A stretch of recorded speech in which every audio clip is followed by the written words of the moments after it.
Hatcher.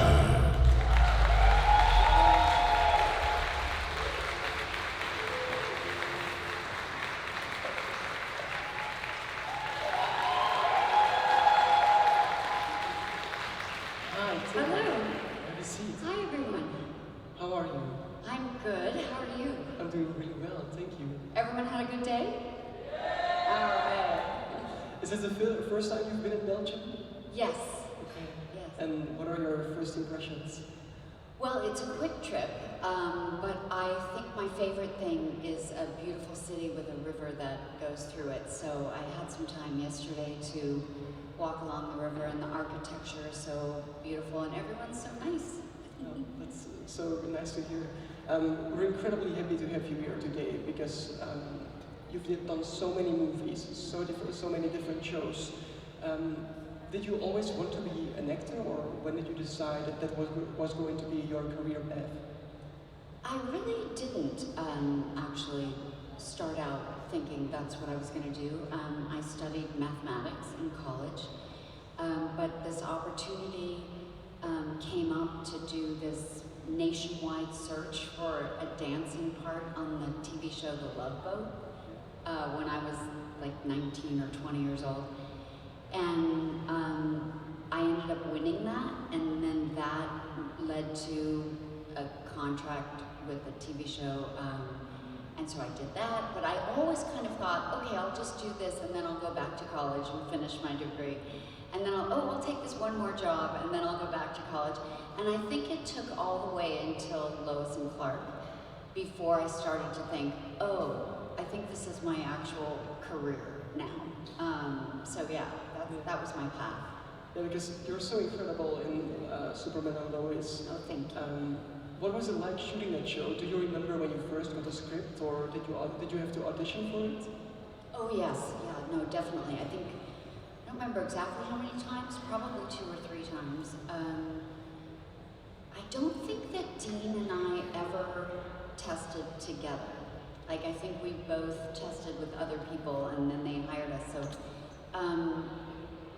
But yeah, I remember similarly with Desperate Housewives, both Lois and Clark and Desperate Housewives, the pilots, the initial scripts of those shows were both very, very well written. And I think people, actors in Hollywood thought, oh my gosh, these are going to be good shows. I remember that very clearly. And yeah, did I answer what you asked? Yeah, of course.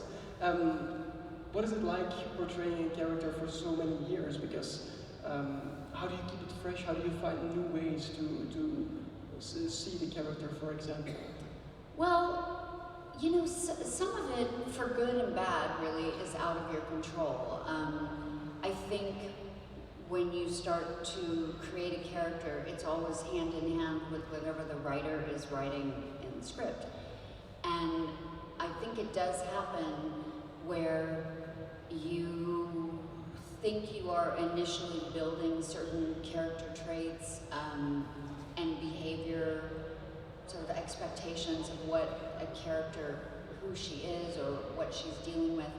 And then a writer can write an episode that just takes you off where you're like, oh, hang on, I don't think she would do that, and you don't really have any say in the matter because you're not writing it. And so it's an interesting balance between what you're trying to bring as a person and an actor, and then trying to play what a writer is creating for that character. And so I think to think about keeping it fresh, I don't know if I would use those words as much as, to me, every situation that the character gets into is a new situation that you have to play in a very organic, authentic, real way.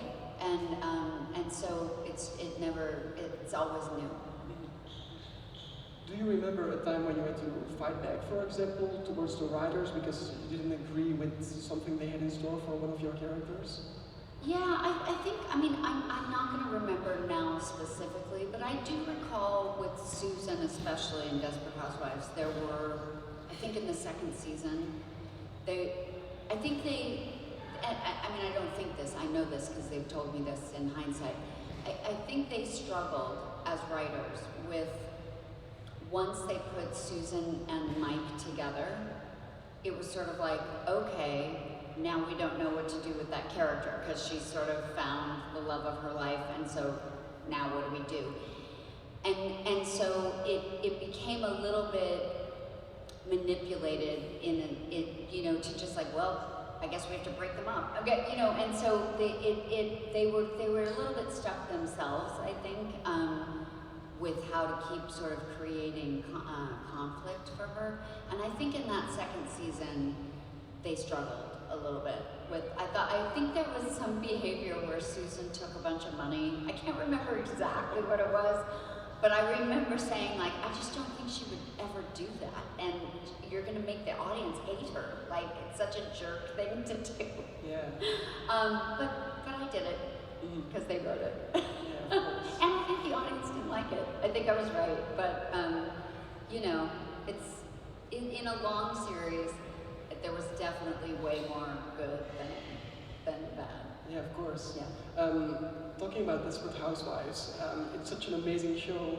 Do you remember when you first walked onto that set, what you felt like? Did you know it was going to become such a big hit? Well, I think you never know. I mean, I think again, as I mentioned, I think we all knew that pilot script was really excellent writing, excellent television. And the cast was so great, and I do remember saying to all the girls when we were shooting the pilot, we were all kind of getting to know each other because we'd never worked together before. And we all revealed our age, and everybody except for Eva, who's 10 years younger than everyone else, was either 40 or almost 40 or over 40.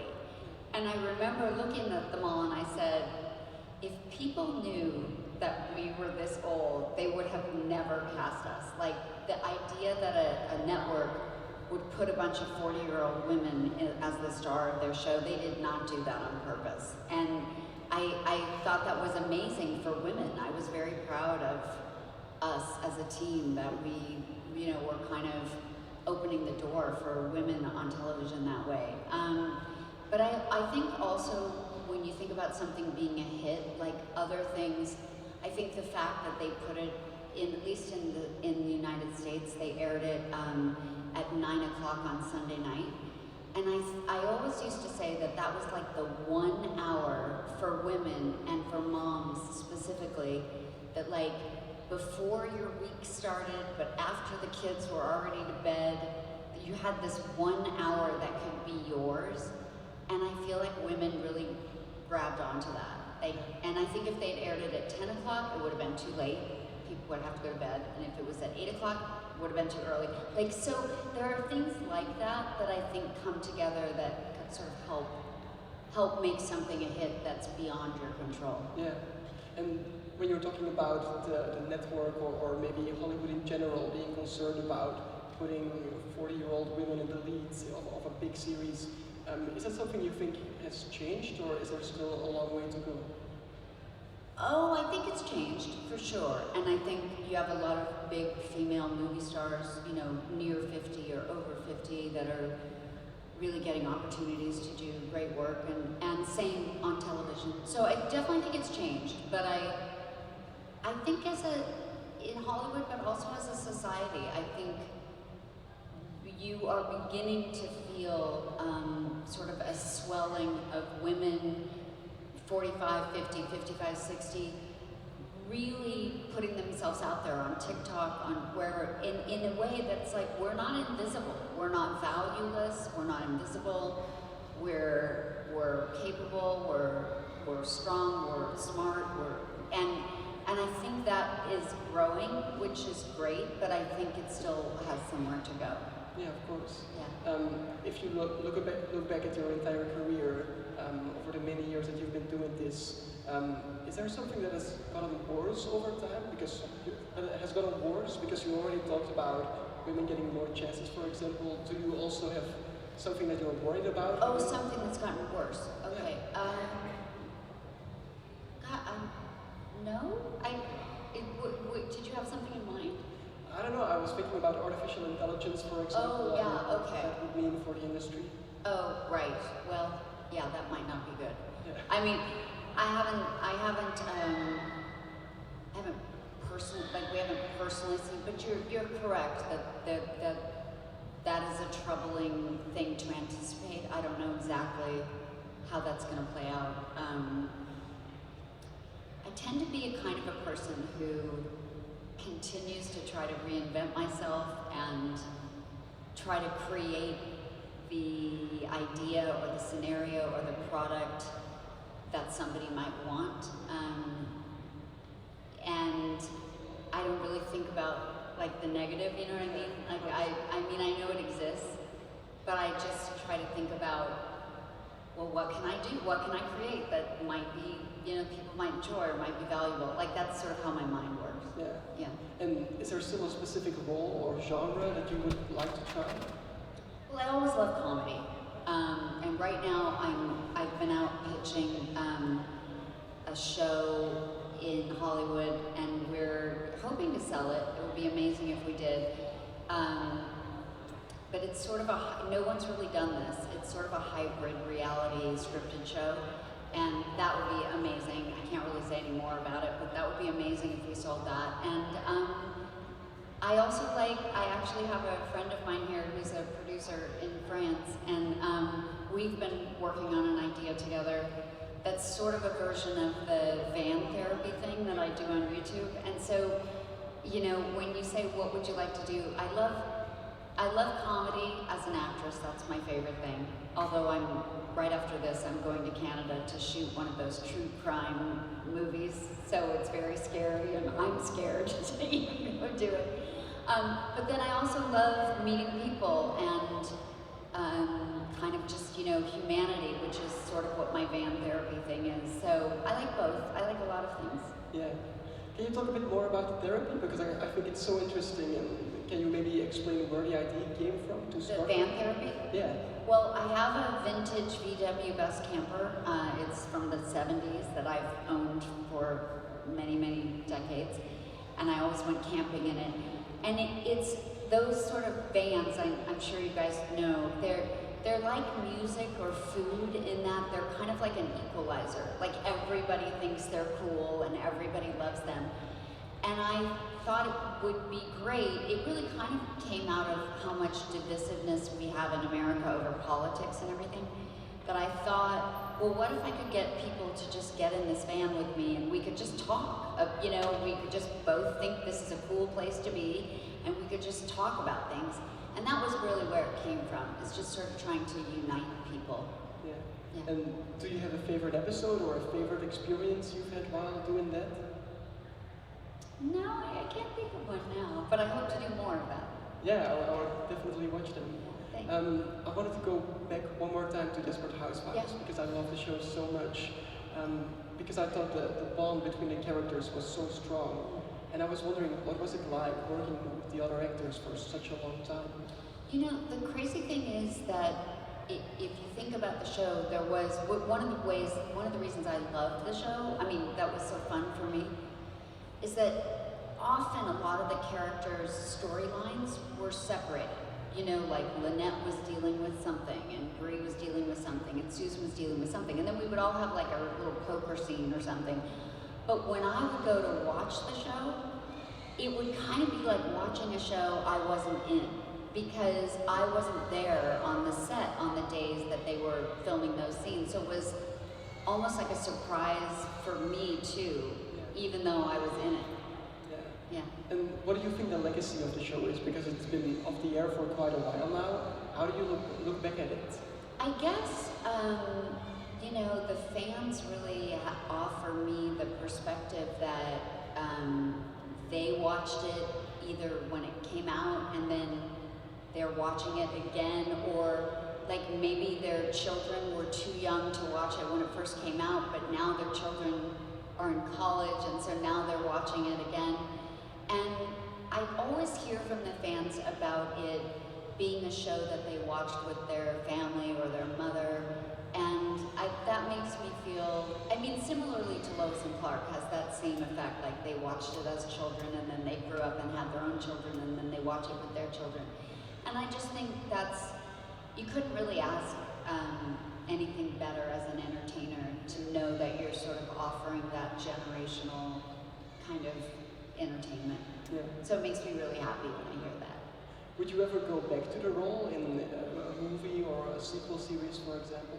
I don't think so. I think it's been long enough that I think it sort of had its life in its time, and it really did a really great job of that. I think it had a great finale, which I think is difficult to do. There are many really popular shows that don't nail their finale as well as I think Desperate Housewives did. So probably not. Yeah, of course. A lot of people know you from Desperate Housewives or Superman and Lois, for example. But if you could recommend another project that maybe isn't as famous, what would you say?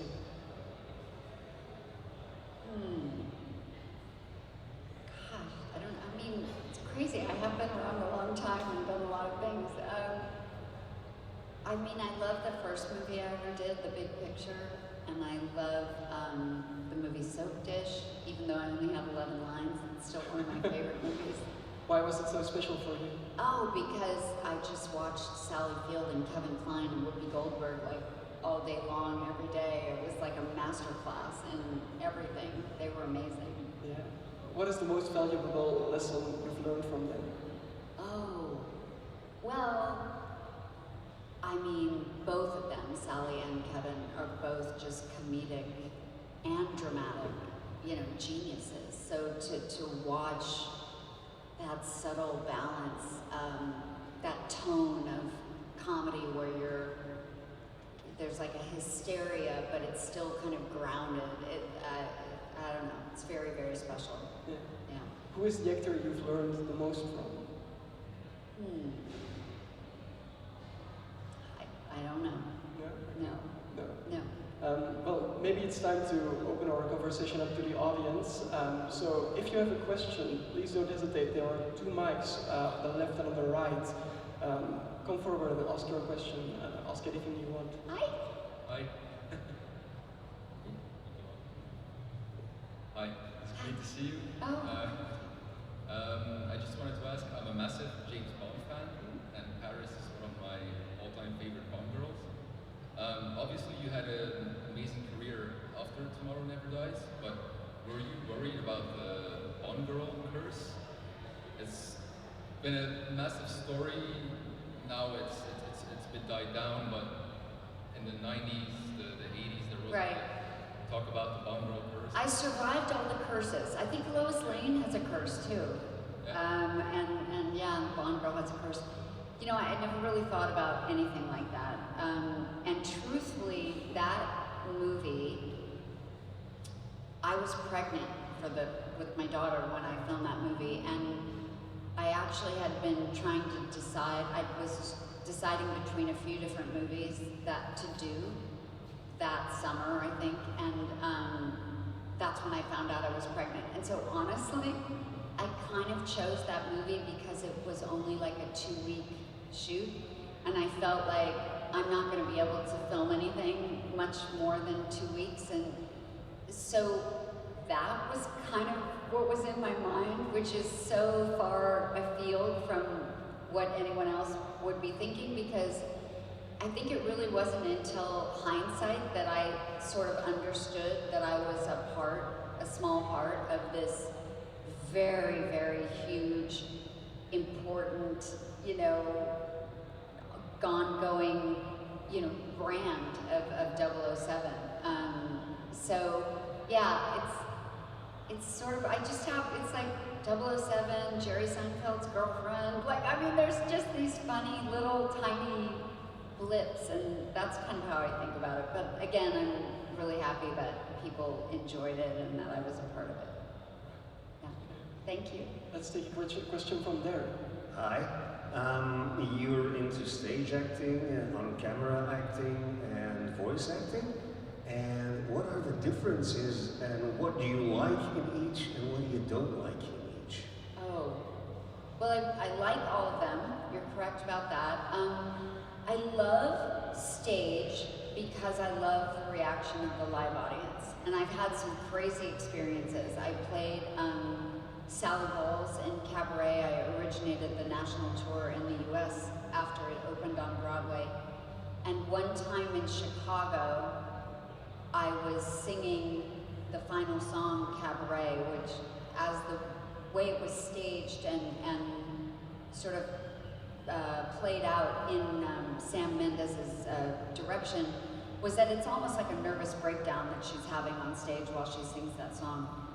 And I went sky high, like in the middle of it. I just forgot every word. Like I completely didn't know, and I'm on stage by myself, standing in front of like this old-fashioned microphone, and I did not know one word that I was supposed to be singing. And the orchestra is behind me, and the pianist is sort of like trying to tink out the music, thinking like maybe she'll hear it, maybe she'll get back on it, and I'm just in this blind panic. And then it finally came back to me, but it was probably 15 seconds of just utter silence and me standing there. And of course, I was so mortified that I just sang, excuse my French, the shit out of the rest of the song. And I got a standing ovation for 4 minutes in the middle of the show. Like it wasn't even over. And it's those kinds of experiences with an audience where a piece of your costume goes wrong or whatever happens, and recovering from it. I love that. So it's a very long answer to that. I love that. The voiceover work, I love showing up without hair and makeup. I know the feeling. I love showing up in my sweats or whatever.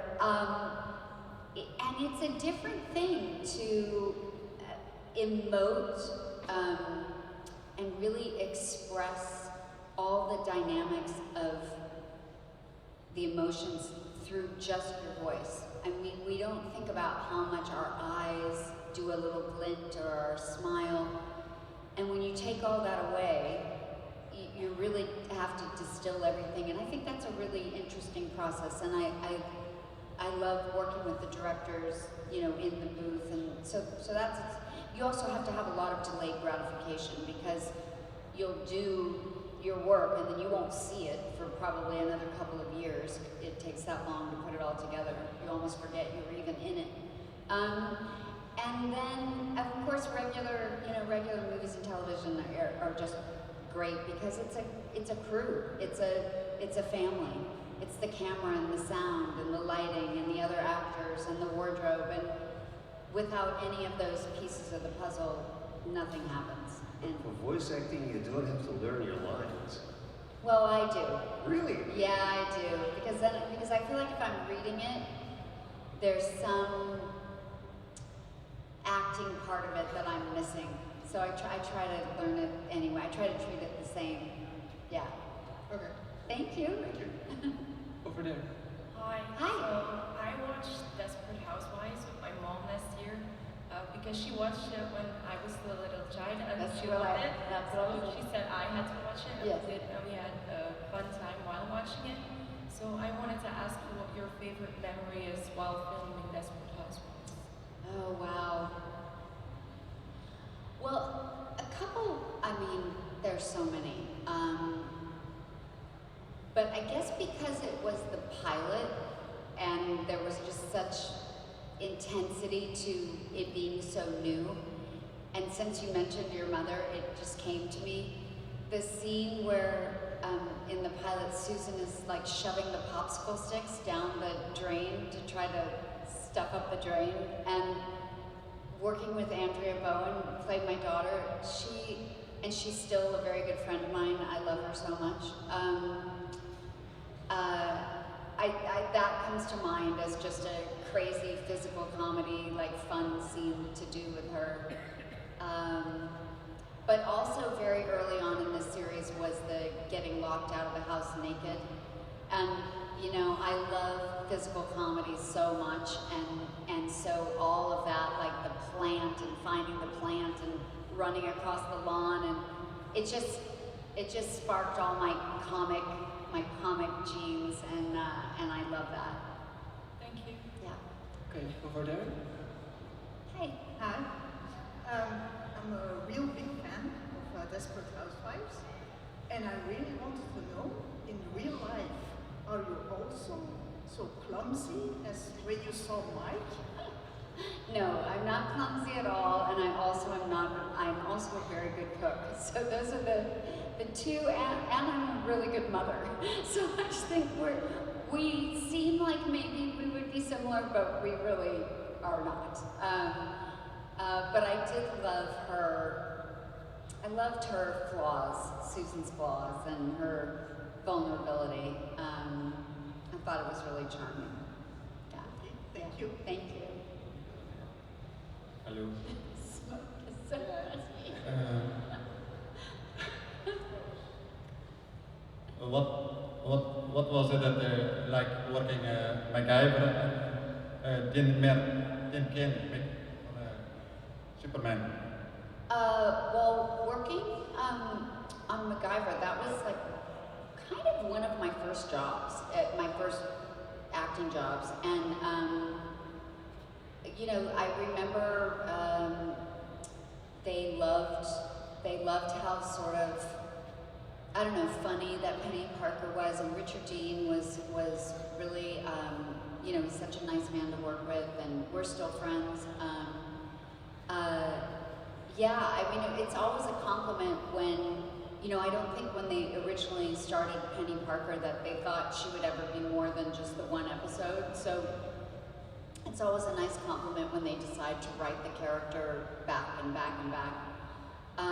And then, of course, Dean is just, you know, you all know him, and he's just such a nice guy, just like he is that when you've met him. And I know that we're both really happy to be part of this sort of family story that's carried on for different generations. Thanks. Yeah, thank you. Okay, we're down to our last 4 questions from there. Hello. Hi. Hi. I first want to give you a compliment. I think you look amazing. Oh. I like your dress. Thank you. Thank you so much. Thank you. So I was also a desperate housewife mom. My daughter was very young. I was really a fan of your role of Susan, because I recognize a bit the clumsiness and also the creativeness. So I was wondering if you have any other creative talents besides acting that you would like to tell us about. Oh, I do. My favorite tool is a hot glue gun. I just love that. No, I'm trying to think like what I could. Any of my friends would tell you I'm the craftiest. Like I don't know if you've seen on my Instagram. I build this Christmas town every year. You should look at that. I will start following. And I actually am I'm very close to releasing, I'm going to sell, I make candy, and I'm going to start selling and shipping. It's a chocolate candy that I've been working on for like 3 or 4 years. And all of my friends are like, this is the best candy we've ever had, you have to sell this. So I'm working on figuring out how to do that. So I love gardening. I have this, the hydropod thing in my house, and I grow different tomatoes and different herbs from little seeds. And no, I'm super crafty. Thank you. Thank you. Enjoy the rest of your stay. Thank you so much. Thank you for watching. Hello, I'm French. What is your favorite season and dessert and why? My favorite. Do you know what? It's not a fair question for me to answer, because not for you to ask, but because it's been a long time since I've really watched the whole thing from beginning to end, and I think it wouldn't do it justice if I picked, because I remember the first season the most because it was the first season, and then it all gets a little blurry for me, and I remember the finale. So I loved the finale. I thought it was one of the better finales ever made, and I know that I really loved so much of the first season, but it doesn't mean I think it's better than the other seasons, because I kind of forget. I'd have to go back and look. I sort of forget. Thank you. Go ahead. Hi Teri. Hi. You look amazing. Thank I love you. your hair. Oh, thank you. I just got a cut. I'm about to go do this movie, and we were trying to make it, the movie's like an end of 70s, 80s thing, and so we're going to do like a Farrah Fawcett kind of thing. So they cut all these bangs. I don't even know what to do with them, but so thank you. I'm the biggest fan of Desperate Housewives, so I have a question. What was the hardest moment for you to perform on the show? Oh, I guess, well, it's not really a spoiler alert if it happened 12 years ago, but I guess when they killed Mike. Yeah, I guess that was a hard scene. That was hard. I think I lost my voice. Me too. Yeah, my eyes were very swollen from so much crying. That was hard in a lot of ways. Yeah. There was probably others, but that's the one that comes to mind. Okay. Yeah. Thank you. You're welcome. Go ahead. Yeah.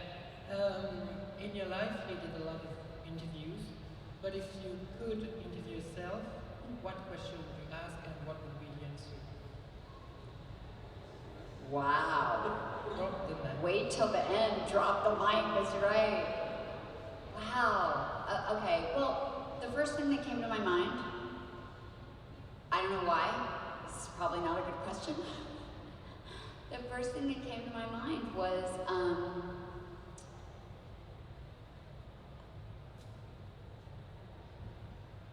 what was it like, I'm gonna cry. What was it like balancing being a mother, a single mother in real life with shooting a hit TV series? And I think the reason that question came to my mind is because I was just FaceTiming with my now adult 26-year-old daughter, who is at my house babysitting my cats. And I love her so much, and we're so close, and she's so wonderful. But a lot of things happened during the filming of that show that were a result of my choice to put my daughter's needs first, which I will never ever be sorry for. And I think if I had to choose, between being a successful actor and being a successful mother, I would always pick what I have, which is having been a very successful mother. And so yeah, that's my question to myself. Thank you. You're welcome. I think we have one more question. Oh, it's not the last mic drop, okay. Please make it short. Top that. It's gonna sound quite ridiculous after that. Okay. So I also grew up wanting to be you because my first crush was Superman when I was like 5, 6, 7 years old. Then my second crush was Mike Delfino, 15, 16 years old. You picked good ones. Who should I have chosen if I had the choice? Oh, wow. Ridiculous question. Well, is it Clark or Superman? Superman. Okay. Not Gardner. That's so, gosh, I don't know. Isn't there some world where you could have all of them? A mix of both. Yes, exactly. Who kisses better? Oh, now you're getting down and dirty. I see. Yeah, I think they both were good kissers. I think we'll call it a day on that. Thank you so much for being here. Give her one more round of applause. Thank you so much.